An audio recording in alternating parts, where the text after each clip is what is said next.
તો ભાઈ નમસ્કાર મિત્રો, સ્વાગત છે આપણી યુટ્યુબ ચેનલમાં। તો દર્શક મિત્રો, ત્યારે ગુજરાતના ખૂબ જ જાણીતા ખૂબ જ પ્રખ્યાત કથાકાર એવા મોરારી બાપુના ધર્મપત્નીનું મિત્રો ત્યારે નિધન થયું છે।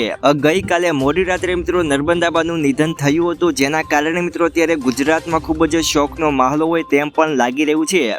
મળતી માહિતી પ્રમાણે મિત્રો ગઈકાલે મોડી રાત્રે 79 વર્ષની ઉંમરમાં મિત્રો નર્મદાબાનું નિધન થયું હતું અને ટૂંકી માંદગી બાદ મિત્રો તેમનું નિધન થયું હતું તેવું પણ સામે આવી રહ્યું છે। અને સવારે 9 વાગે મિત્રો તલગાજરા ગામ ખાતે તેમના નિવાસસ્થાનમાં મિત્રો સમાધિ લેવામાં આવી હતી અને તલગાજરાના ગામજનકોએ મિત્રો એવો નિર્ણય લીધો હતો કે આ દિવસે તે કોઈ પણ ધંધો અથવા તો રોજગાર બંધ રાખી અને નર્મદાબાને મિત્રો તેમને શ્રદ્ધાંજલિ અર્પણ કરી હતી। અને આપણને મિત્રો ત્યારે ખબર છે કે મોરારી બાપુનું મિત્રો ગુજરાતમાં કેટલું મોટું નામ છે અને મોરારી બાપુનું મિત્રો દેશ વિદેશોમાં પણ ખૂબ જ મોટું નામ છે।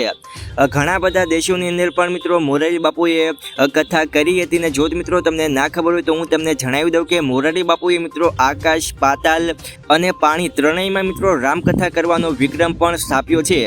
આકાશમાં તેમને મિત્રો પ્લેનમાં પણ રામકથા કરી હતી, તેમને મિત્રો સમુદ્રની અંદર પણ રામકથા કરી હતી।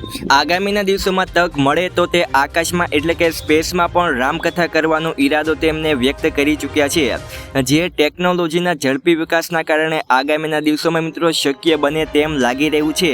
તો હવે મિત્રો ત્યારે નર્મદાબાનું જે 79 વર્ષની ઉંમરમાં જે મિત્રો નિધન થયું છે તો એના માટે મિત્રો તમે બધા નીચે કમેન્ટમાં ઓમ શાંતિ મિત્રો જરૂરથી લખજો। તો આજના વિડીયોમાં આપણે આટલું જ રાખીએ છીએ। વિડીયો તમને ગમ્યો હોય તો લાઈક કરજો, આપણી યુટ્યુબ ચેનલમાં નવા હોય તો આપણી યુટ્યુબ ચેનલ મિત્રો સબસ્ક્રાઈબ પણ કરી નાખજો। તો મળીએ નવા વિડીયોમાં।